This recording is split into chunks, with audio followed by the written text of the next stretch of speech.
नमस्कार है wonderful morning to all my lovely viewers. स्वागत है आपका आपके अपने morning live show Bihar Bihan में। और आज की सुबह आपके साथ मैं यानी आज की सुबह आपके साथ है प्रेरणा। आज डीडी बिहार के ओर से, डीडी बिहार के समस्त परिवार की ओर से आप तमाम दर्शकों को राम नवमी की बहुत सारी हार्दिक शुभकामनाएं, मंगल कामनाएं। हम ये उम्मीद करते हैं, ये कामना करते हैं कि राम जी की कृपा आप पर और आपके पूरे परिवार पर बनी रहे और आप अपने जीवन में यूं ही निरंतर गति से आगे बढ़ते रहें। चलिए इन्हीं शुभकामनाओं के साथ हम कार्यक्रम को आगे बढ़ाते हैं। और जैसा कि आप बखूबी जानते हैं कि जब हम कार्यक्रम की शुरुआत करते हैं तो हम आपको सर्वप्रथम दिखाते हैं महापुरुषों के द्वारा कहे गए एक अनमोल वचन, अनमोल कथन। तो आइए आज हम आपको सर्वप्रथम दिखाते हैं, सबसे पहले दिखाते हैं कि महात्मा गांधी ने क्या कहा।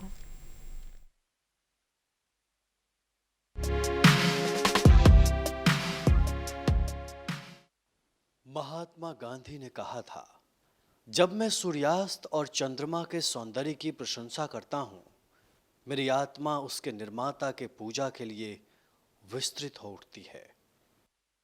आज हमारे कार्यक्रम में हर रोज़ की तरह एक बेहद ही खास अतिथि मौजूद है। हम उनका स्वागत करेंगे। आप वरिष्ठ प्रशासनिक अधिकारी रह चुके हैं, आप हैं AK अशोक कुमार गुप्ता। सर, हम आपका बहुत बहुत स्वागत करेंगे। यूँ तो आप सेवानिवृत्त हो चुके हैं, लेकिन आप समाज को अभी भी, राष्ट्र को अभी भी आप सर्व कर रहे हैं और आप समाज और राष्ट्र में अपने सामाजिक कार्यों के द्वारा, अपने प्रयासों के द्वारा अभी भी कुछ बेहतर करने का प्रयास कर रहे हैं। सर, आपका हम बहुत बहुत स्वागत करना चाहेंगे अपने कार्यक्रम में। बहुत बहुत धन्यवाद। मैं दूरदर्शन के डायरेक्टर श्री राजकुमार नाहर जी का, प्रोग्राम प्रोड्यूसर श्री मनोज अग्रवाल जी का, प्रभाकर जी का और सभी स्टाफ का धन्यवाद ज्ञापन करता हूं। आपने मुझे यहां बुलाकर एक अवसर दिया है बिहार वासियों को आज के रामनवमी के शुभ अवसर पर उनसे रूबरू होने का। तो सबसे पहले बिहार वासियों को भी मैं बधाई देता हूं, शुभकामनाएं देता हूं रामनवमी पर्व की, और मुसलमान भाइयों को भी शुभकामनाएं, बधाई देता हूं। उनका रमज़ान पर्व भी अभी चल रहा है, तो बहुत बहुत सबको धन्यवाद और शुभकामनाएं, बधाई। जी सर, ये पर्व त्यौहार हमारी ज़िंदगी में हमारे भीतर पाकीज़गी लाते हैं, हमारे मन को शुद्ध करते हैं। और ख़ास तौर से अगर हम बात करें रमज़ान माह की या फिर हम रामनवमी की, तो कहते हैं ये त्यौहार जो होते हैं, ये पर्व जो है बुराई पर अच्छाई की ओर, अच्छाई का एक प्रतीक है। और ख़ास तौर से आप एक वरिष्ठ सेवानिवृत्त पुलिस अधिकारी रह चुके हैं। अगर हम पुलिसिंग की बात करें तो पुलिसिंग समाज में वही काम करती है, बुराई को दूर कर और अच्छाई का प्रसार करती है। क्या कहना चाहेंगे आप आज के आपने बिल्कुल सही कहा प्रेरणा जी। गीता में पुलिसिंग का सिद्धांत लिखा है। भगवान कृष्ण ने कहा कि परित्राणाय च साधूनाम विनाशाय च दुष्कृताम धर्म संस्थापनाय संभवामि युगे युगे। तो जब जब अपराधी और असामाजिक तत्व, जो बुरी शक्तियां हैं, हावी हो जाती हैं, उनकी गतिविधियां बहुत बढ़ जाती हैं, समाज का अमन चैन भंग हो जाता है, तो जिस प्रकार भगवान पृथ्वी पर अवतार लेकर इन इविल शक्तियों का सफाया नाश करते हैं, उसी प्रकार हम अपने समाज में पुलिसिंग के द्वारा, और मैं तो पुलिस ऑफिसर रहा, तो समाज में जो बुराइयां हैं, जो असामाजिक तत्व हैं, जो समाज की शांति भंग करते हैं और रोज़मर्रा के जो लोग काम करते हैं उनको डिस्टर्ब करते हैं, तो उनके खिलाफ कार्रवाई करना, नियंत्रित करना, उनकी इस प्रकार की गतिविधियों पर अंकुश लगाना, ताकि समाज में अमन चैन शांति व्यवस्था रहे और लोग अपना काम खुशी खुशी बिना किसी बाधा के कर सकें। जी, बहुत अच्छी बात की सर आपने। सर, हम आपसे आपके अनुभव के बगैर अगर के बारे में जाने। एक लंबा वक्फा, एक लंबा वक्त आपने समाज की सेवा की है, आपने बतौर पुलिस अधिकारी अपनी सेवा दी है, सोसाइटी को सर्व किया है। जानना चाहूँगी इसकी शुरुआत कब और कैसे हुई? ये बहुत अच्छा प्रश्न आपने किया। इसकी शुरुआत बचपन से ही आरंभ हो गई थी और मैं एक पटना सिटी के ज़मींदार परिवार से आता हूँ। संयुक्त परिवार हुआ करता था। हमारे परिवार में एक सिनेमा भी था, नन टॉकीज सिनेमा, बहुत पुराना पटना सिटी का सिनेमा था। और हमारा ननिहाल गोपालगंज ज़िले में मांझागढ़ एक ब्लॉक है, तो वहाँ एक पथरा गांव है, तो वहाँ हमारा ननिहाल था। तो बचपन में मैं अपनी माँ के साथ वहाँ ननिहाल गया था, मामा जी के साथ काफ़ी समय बचपन में रहे थे। और वहीं से गांव की पाठशाला से अपनी पढ़ाई शुरू की थी। तो बिल्कुल ग्रामीण परिवेश था, मिट्टी का फर्श था विद्यालय में, और हम लोग घर से अपना टटिया लेके जाके बिछा के क्लासरूम में बैठे और बैठते वहाँ थे। पढ़ाई शुरू किए। तो खैर वहाँ से शुरुआत हुई, वो अभी भी मुझे वो शुरुआत याद है अभी तक। क्या बात है सर। और इसके बाद मैं पटना सिटी का रहने वाला हूँ, तो हमारा स्थानीय स्कूल था Mohammedan Anglo Arabic higher secondary school, जहाँ हमारे पुरखे, हमारे बाप दादा सभी पढ़े थे। तो मैं भी उसी स्कूल में दाखिला लिया और स्कूल बहुत अच्छा था। हमारे जितने भी टीचर्स थे बच्चों को अपने बेटों से ज़्यादा प्यार करते थे, मानते थे और शिक्षा देते थे। बहुत ही वो लोग योग्य टीचर थे, काफ़ी निपुण थे। तो उन्होंने ही हमारे पढ़ाई की वो नींव रखी, वो मैथ्स हो, इंग्लिश हो, जो भी विषय थे। और बचपन के एक दो बातें स्कूल डेज़ की हमें विशेष रूप से याद हैं, जो कि एक टर्निंग पॉइंट भी थी हमारे कैरियर की। तो एक तो था कि हमारे पिताजी वकील थे, लॉयर थे, यहाँ सिविल कोर्ट आया करते थे प्रैक्टिस करने। तो सोमवारी मेला उस समय लगा करता था। मैं भी छोटे बच्चे की तरह अपने पिताजी के साथ आया था घूमने। और 5वीं छठी में मैं पढ़ता था, तो एक कैरम बोर्ड उस समय हमें बहुत पसंद आया। मैंने पिताजी से कहा हमको कैरम बोर्ड खरीद दीजिए जी।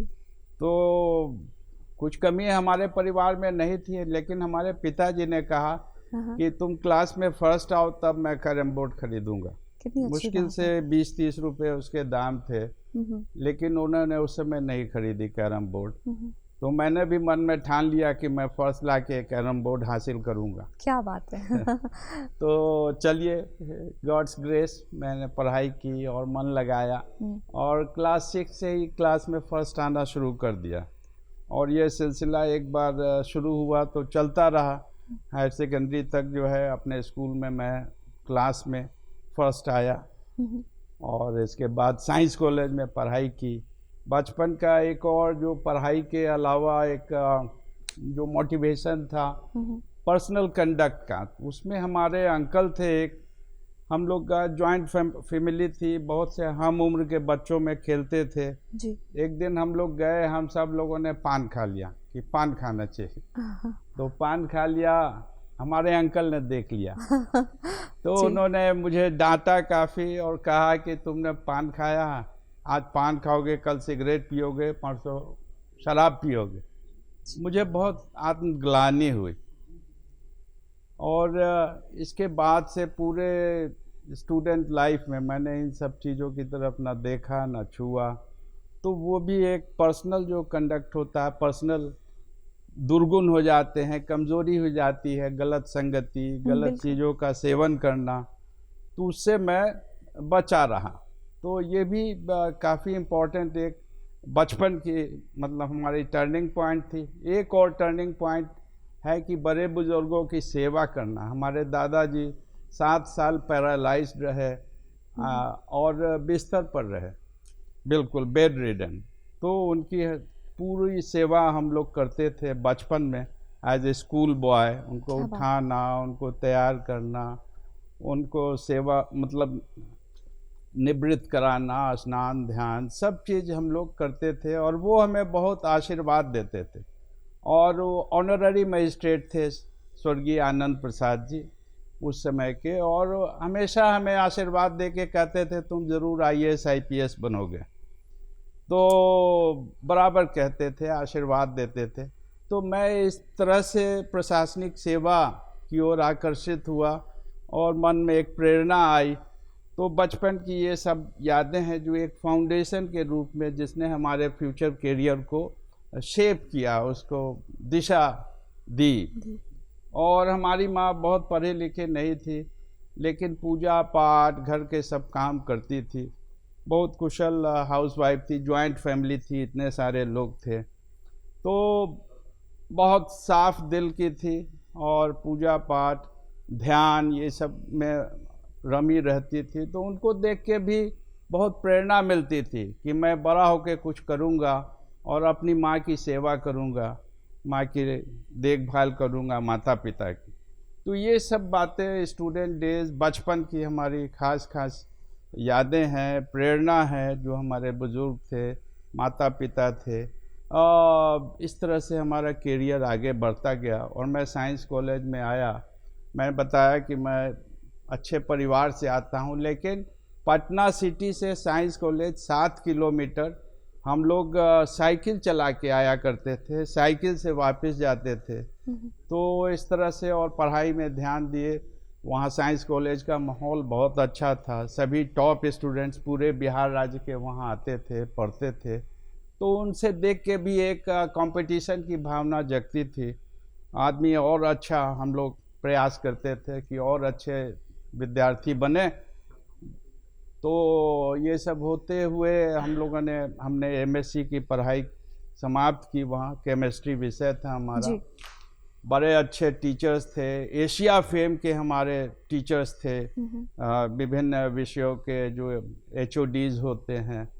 तो उनके लाइफ और उनका जो वर्किंग था देख के बहुत प्रेरणा मिलती थी। और इसके बाद मैं आईपीएस ऑफिसर बना और बिहार कैडर मिला। पुलिस सेवा में आना, एक पुलिस अधिकारी बनना और ख़ास तौर से आईपीएस बनना, ये आपके भीतर कैसे आया और आपने इसकी सोच कैसे बनी? इसकी सोच स्वतः अंदर से ये बन गई। एक तो पुलिस अधिकारी बहुत सारे खतरों से, एडवेंचर्स कह लीजिए, रोमांचक उनकी जीवनी होती है, अपराधियों के पीछे भाग दौड़, उनको पकड़ना। तो एक तो ये था कि उनकी जीवन काफ़ी रोमांचक होती है, एडवेंचर्स एक्टिविटीज़ पैक्ड होती है। और दूसरा ये था कि उनकी लाइफ जो है काफ़ी मतलब एडवेंचर्स तो है ही हैं, ग्लैमर ऑल्सो, यूनिफॉर्म का ग्लैमर कर लीजिए। वर्दी में हम लोग गांधी मैदान कभी परेड देखने आते थे, 26 जनवरी हो या 15 अगस्त हो, तो यूनिफॉर्म में जो लोग परेड करते थे पुलिस के और सेना के अधिकारी, तो उनको देख के भी काफ़ी एक ग्लैमर कह लीजिए या एक सेवा की भी भावना की वर्दी पहन के समाज की और देश की सेवा कर रहे हैं। तो ये दोनों बातें थी। तो ये सब मिला जुला ये प्रभाव था कि मैंने आईपीएस बनना प्रेफर किया। सर, बिहार कैडर मिला, जो सबसे पहले आपकी पोस्टिंग हुई वो कहाँ हुई, वो अनुभव कैसा था, कुछ बताना चाहेंगे इस बारे में? हाँ, ट्रेनिंग मुजफ्फरपुर में हुई। बिहार में आने के बाद हमारे बहुत अच्छे एसपी मिले, स्वर्गीय अनिल कुमार पांडे जी, और जो और सीनियर ऑफिसर्स थे, डीआईजी साहब थे। उनके साथ हमने नज़दीकी प्रोफेशनल ट्रेनिंग प्राप्त की, बहुत अच्छा। और एक पुलिस ऑफिसर का प्रोफेशनल जो क्वालिटी होना चाहिए, और पुलिस का आदमी, पुलिस ऑफिसर समाज की सेवा के लिए। तो समाज से पुलिस ऑफिसर का कैसा एक ह्यूमन अप्रोच होना चाहिए, लोगों से भी जुड़ना चाहिए, ताकि लोगों में एक अच्छी छवि जाए और लोगों का विश्वास आप प्राप्त कर सकें एज पुलिस ऑफिसर। तो ये सारी बातें हमने ट्रेनिंग के दौरान मुजफ्फरपुर से काफ़ी ग्रहण की। आई thank all my senior officers. अभी कोई नहीं है इस दुनिया में, but I always remember them. और हमारे प्रोफेशनल करियर की शुरुआत जो मुजफ्फरपुर से शुरू हुई as a probationer IPS officer, तो बहुत इसकी भी मजबूत नींव हमारे सीनियर्स ने हमें दी, उसकी रचना की। तो उसके बाद से मैं एसपी बना गोपालगंज में। सीतामढ़ी, बेतिया, भोजपुर, धनबाद 5 ज़िलों में मैं एसपी हुआ ट्रेनिंग के बाद। तो सभी ज़िलों की अलग अलग समस्याएं थी, और ये जो ट्रेनिंग था, जो फाउंडेशन, प्रोफेशनल फाउंडेशन पुलिस अफसर के रूप में बना, और ख़ुद से जो हमने मेहनत की, तो उसका काफ़ी तजुर्बा भी हुआ अलग अलग पुलिसिंग प्रॉब्लम के, और लोगों के लिए सेवा करने का भी बहुत अवसर मिला। जी सर, अपने कार्यकाल के दौरान आपकी भिन्न भिन्न जगहों पर आपकी पोस्टिंग हुई, आपका तबादला भी हुआ, लेकिन उस अनुभव में सबसे यादगार अनुभव जो आपके लिए बहुत ज़्यादा चुनौतीपूर्ण रहा या जोखिम भरा रहा, कुछ बताना चाहेंगे? सभी जगह पुलिस को, ऑफिसर को जोखिम का सामना करना पड़ता है। जैसा मैंने कहा, एडवेंचरस लाइफ होती है। उस रूप में आप देखिए, अपराधियों से जूझते हुए सॉरी। तो जमालपुर में सब डिवीज़न में हमारी पहली पोस्टिंग थी, और वहाँ रेलवे वर्कशॉप था जहाँ से बहुत चोरी होती थी रेलवे संपत्ति की। जमालपुर मुंगेर ज़िला में काफ़ी मशहूर रेलवे वर्कशॉप है जी। तो लोहा चोरी बहुत होती थी, और उनके पीछे हमने इंटेलिजेंस कलेक्ट किया, जो सरगना थे उनका पीछा किया।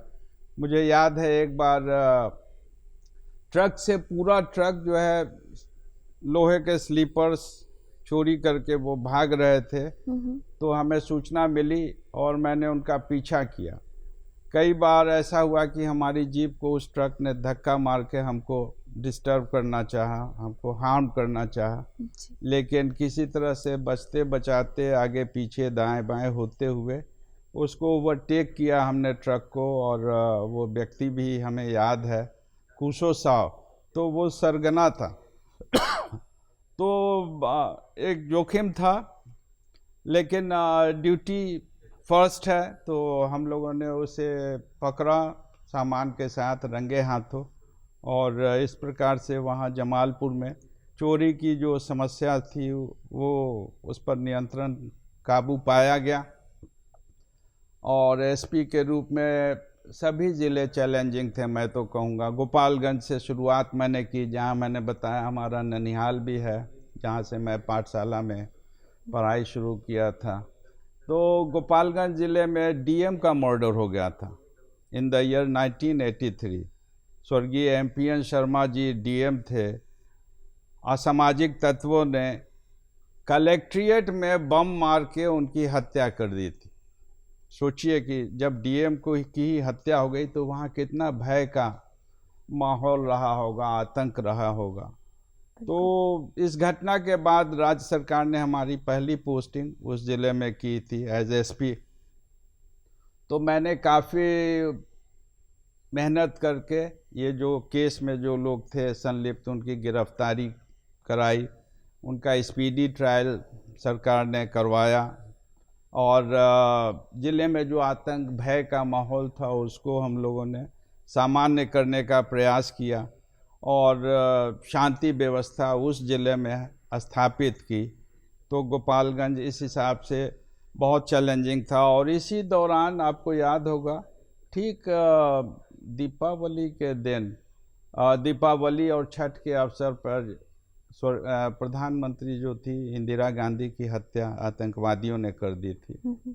तो मैं उस समय गोपालगंज एसपी था, और जो अल्पसंख्यक सिख समुदाय थे उनके खिलाफ जो दंगे हो रहे थे पूरे ज़िले में, पूरे राज्य, पूरे देश में हुआ, तो उसको कंट्रोल करना। और दीपावली छठ के समय बहुत से पुलिस अधिकारी भी, जवान भी छुट्टी पर चले जाते हैं छठ के अवसर पर खास करके। तो वो भी एक बहुत यादगार समय है, लम्हा है, जब अकेले रोड पे जाके जितने भी हमारे साथ ऑफिसर और पुलिस के लोग थे, पुलिस लाइन से फोर्स को इकट्ठा करके सभी जगह कार्रवाई करना। एकदम पूरे ज़िले में गली गली उस समय दंगे का माहौल था, लूट पाट, आगजनी, हत्या जी लोग कर रहे थे। तो उस तरह के असामान्य, एबनॉर्मल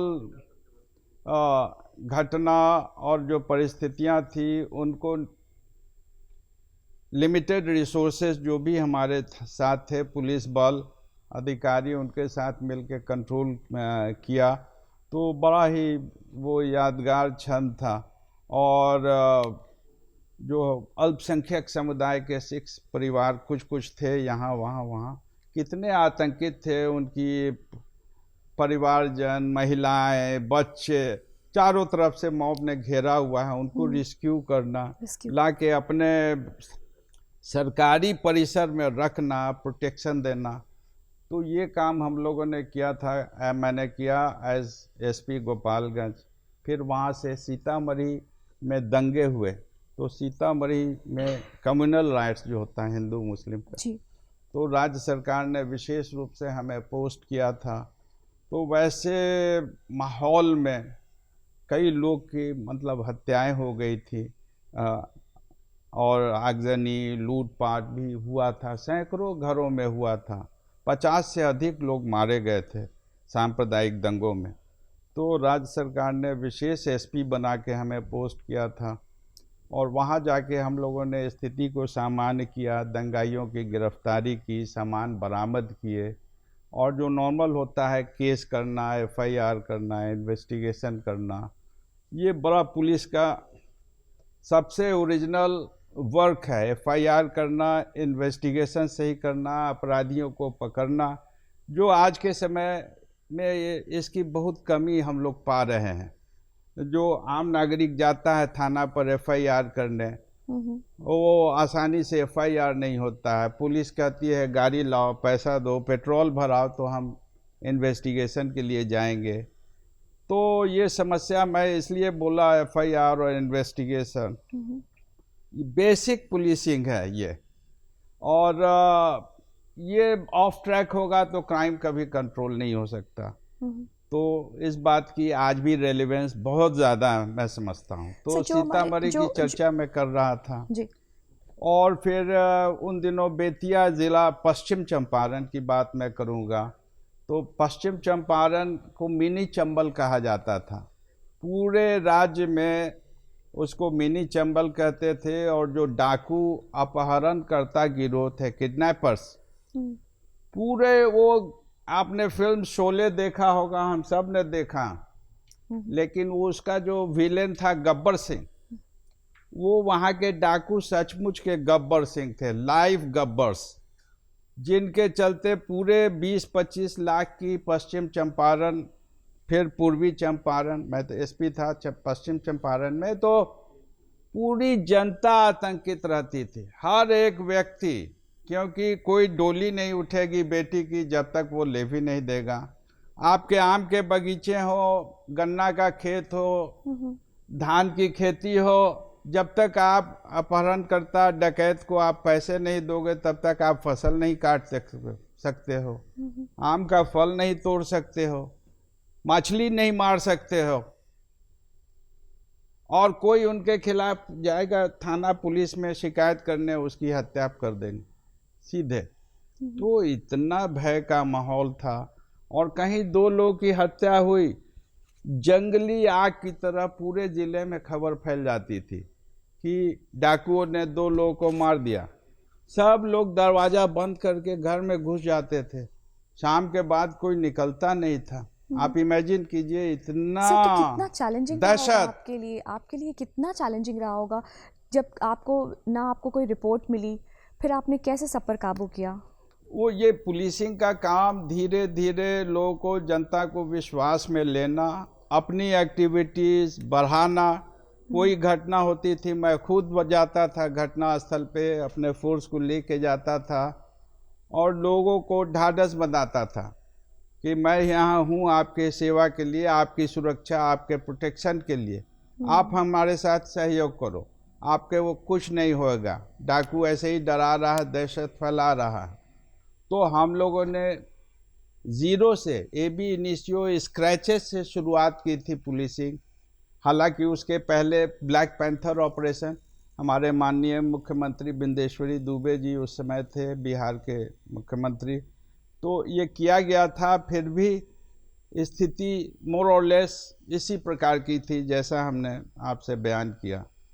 तो जाके वहाँ हम लोगों ने, मैंने पुलिसिंग को प्रोएक्टिव पुलिसिंग बनाया। हर जगह खुद मैं लीड करता था, फोर्सेस हमारे साथ हुआ करते थे, और घटनाएं कहीं भी हो, कहीं भी आया धमकी, चिट्ठी आया कि तुम 50,000 पहुंचा दो, 1,00,000 पहुंचा दो, बिहार सरकार ऐसे धमकी देता था। और नाम उम कुछ नहीं, बिहार सरकार, मतलब कि एक समानांतर सरकार, पैरेलल गवर्नमेंट अपराधी उस जिले में चला रहे थे।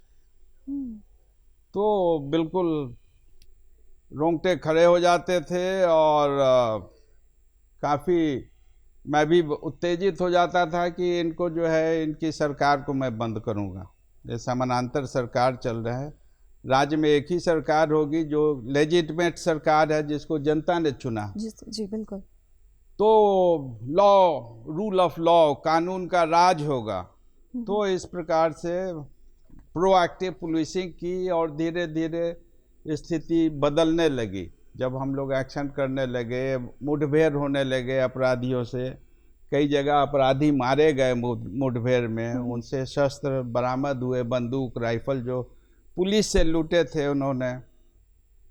तो इस प्रकार हम लोगों ने पुलिसिंग इस्टेब्लिश किया उस ज़िले में, लोगों का कॉन्फिडेंस प्रशासन में वापस लाया।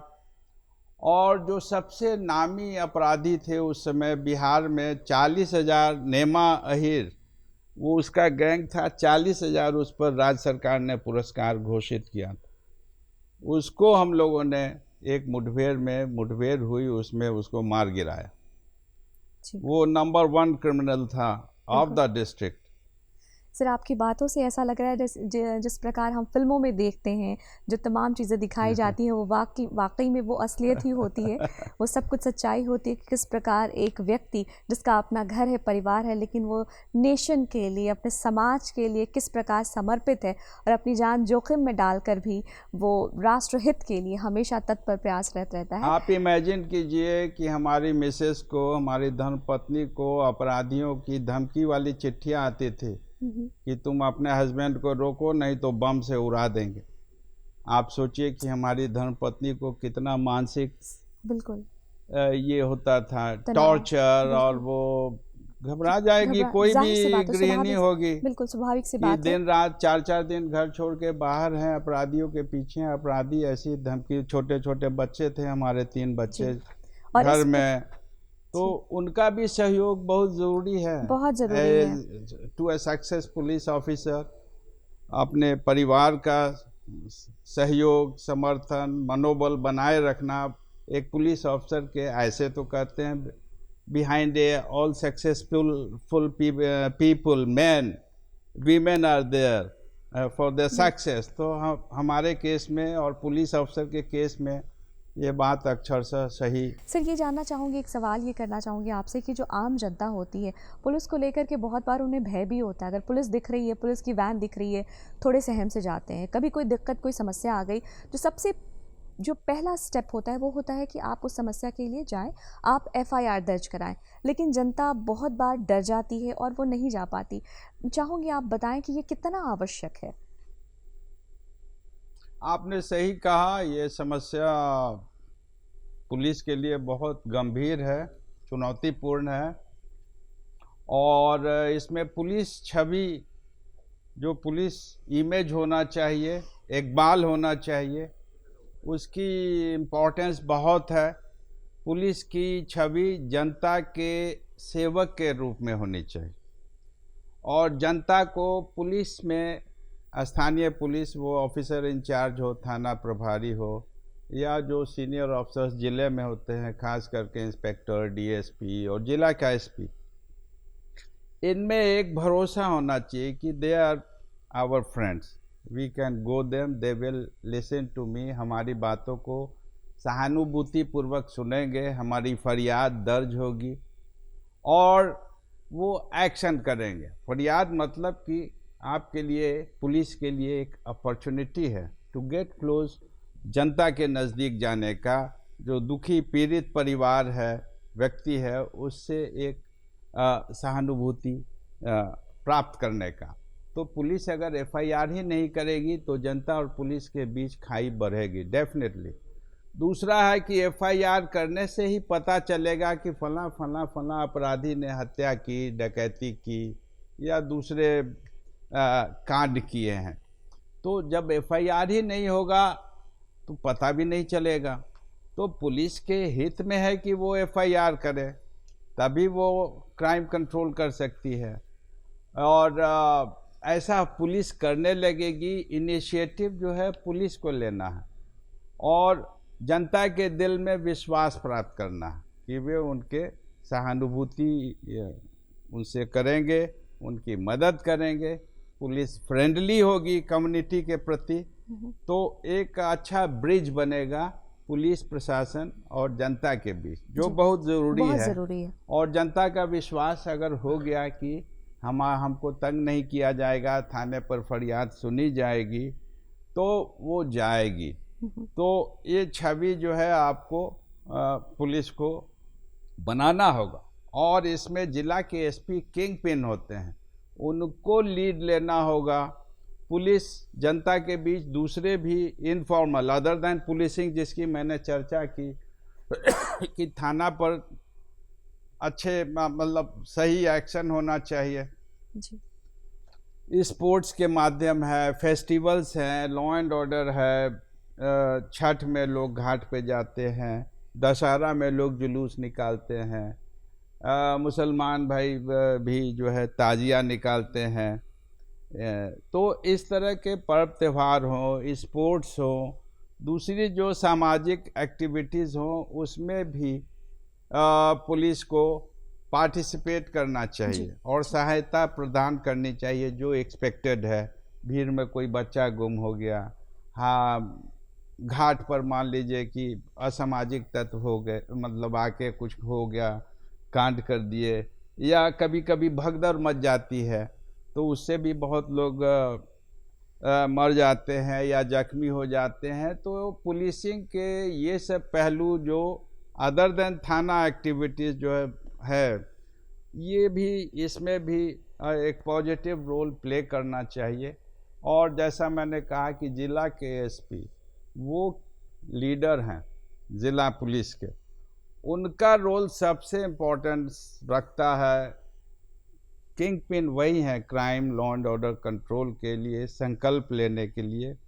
ये घोड़ा घुड़सवार का रिलेशन है, जैसा घुड़सवार घोड़े को दौड़ाएगा वैसा घोड़ा दौड़ेगा। तो डीएसपी, दरोगा, सिपाही भी आपके रफ्तार से काम करेंगे। बहुत अच्छी बात आपने सही कही सर कि जिस प्रकार से घुड़सवार घोड़े को दौड़ाएगा उसी प्रकार से जो पीछे का जो पूरा हुजूम है वो उसी प्रकार से दौड़ेगा। सर ये जानना चाहूँगी आपसे कि आपने सेवानिवृत्ति के बाद आप समाज की सेवा अभी भी आप कर रहे हैं, किस प्रकार से कर रहे हैं, किस प्रकार से आपकी व्यस्तता रहती है, क्या बताना चाहेंगे? इस संदर्भ में मैं कुछ और बातें पुलिसिंग के ही अपने साझा करना चाहूँगा। जैसा मैंने कहा बेतिया एसपी था तो बहादुरी के लिए हमें मुख्यमंत्री जी ने रिवॉल्वर प्रदान अवार्ड किया था श्री बिंदेश्वरी दुबे ने। तो इससे काफ़ी मनोबल बढ़ता भी है कि सरकार आपको की पीठ थपथपा रही है। और मैं आईजी सीआईडी था तो वो भी एक इम्पॉर्टेंट लम्हा था हमारे लिए। वहाँ आईजी सीआईडी वीकर सेक्शन के रूप में बच्चों और महिलाओं की सुरक्षा के काम हमने काफ़ी प्रोएक्टिव वे में किए। और बहुत सारे महिला एनजीओज़ होते हैं, महिलाओं का ट्रैफिकिंग हो जाता है वेश्यावृत्ति के लिए, बच्चों की ट्रैफिकिंग खरीद के ले जाते हैं, उनसे फैक्ट्री में 8 साल 10 साल 12 साल के बच्चों से काम करवाते हैं, फोर्स लेबर, सर्कस में काम करवाते हैं, ये ब्यूटी पार्लर्स है इसमें काम करवाते हैं। तो ये पूरा एक गैंग होता है। तो आईजी सीआईडी वीकर सेक्शन, कमज़ोर वर्ग आईजी सीआईडी के रूप में मैंने इन लोगों को राहत दिलाने का, रेस्क्यू करने का, रिहेबिलिटेशन करने का, बच्चों का, महिलाओं का, और मुख्य धारा से समाज के जोड़ने का काम एनजीओज़ के साथ और अपने प्रशासनिक तंत्र के माध्यम से किया। ये भी एक बड़ा यूनिक एक्सपीरियंस सर्विस में हमें मिला, समाज के बच्चों महिलाएं जो पीड़ित हैं उनसे जुड़ने का। तो ये ने इसका मैं इसलिए विशेष उल्लेख कर रहा हूँ कि हमें रिटायर्ड लाइफ में समाज के ये लोग जो है वीकर सेक्शंस आज भी हैं, या मान लीजिए कि दलित हैं, उनके खिलाफ भी बहुत इस तरह के शोषण के कांड होते हैं। तो ये सब काम आईजी सीआईडी के रूप में हमने किया। तो रिटायर्ड लाइफ में इससे हमें बहुत प्रेरणा मिली कि मैं इस काम को अभी भी कर सकता हूँ other than being a police officer. तो ये काम सामाजिक जो काम है वो उसमें मैं अभी तक कर रहा हूँ इस क्षेत्रों में जी। और दूसरे मैं एक चीज़ बता दूं कि बच्चों महिलाओं की जो सुरक्षा के काम हमने किए, तो यूएनओ की संस्था है दिल्ली में, UNODC, united nation organisation of control of drugs and crimes, उन्होंने एंटी ट्रैफिकिंग एक्टिविटीज़ के लिए हमें विशेष पुरस्कार दिया यूएनओ की संस्था ने। क्या बात है और इसके अलावा 2 बार हमारे सेवा के उत्कृष्ट सेवा के लिए राष्ट्रपति का पदक से भी मैं अलंकृत हूँ अपनी सेवा में। तो ये सब सर, जाते जाते हम चाहेंगे कि आप हमारे दर्शकों को कोई संदेश देते हुए जाए और ये बताएं ज़रूर कि आपके मोटिवेशन कौन है। तो सामाजिक काम कर रहे हैं। कोविड में हम लोगों ने 10 लाख से ऊपर के सामान जो है गरीब लोगों को, ज़रूरतमंदों को बांटा। और मैं ये संदेश देना चाहता हूँ एज ए पुलिस अफसर, उन्हें जनता का मित्र होना चाहिए, जनता का सेवक होना चाहिए। और आदमी कुछ भी है तो एक सामाजिक प्राणी है, वो सेवा में है या सेवा निवृत्त है। आदमी कुछ भी है वो सामाजिक प्राणी है। बहुत सुंदर और बात कही समाज से आपने। जुड़े रहना, समाज की सेवा करना, कुछ करते रहना। बहुत बहुत आपका हम धन्यवाद करना चाहेंगे सर, आप हमारे कार्यक्रम में आए, आपने इतनी सुंदर बातचीत की हमारे साथ और बहुत सारे अपने अनुभव साझा किए, अपना कीमती वक्त हमें दिया। आपका तहे दिल से धन्यवाद। बहुत बहुत धन्यवाद। हमारी बातचीत हुई हमारे आज के ख़ास मेहमान से। और अब आपको ये बता दें कि डीडी बिहार पर और कौन से ऐसे ख़ास कार्यक्रम है ये हम ज़रूर बताएंगे, लेकिन हम आपसे सर्वप्रथम ये ज़रूर जानना चाहेंगे कि आपको हमारा आज का ये कार्यक्रम कैसा लगा। तो इसके लिए आपको नोट करना होगा हमारा पता, ताकि उस पते पर आप अपने ख़त हम तक पहुंचा पाएँ। तो फटाफट उठाए कागज़ कलम, नोट करें हमारा पता। निदेशक डीडी बिहार, दूरदर्शन केंद्र, फ्रेजर रोड, पटना 800001। हमारा email एड्रेस है director@ddkpatna@gmail.com।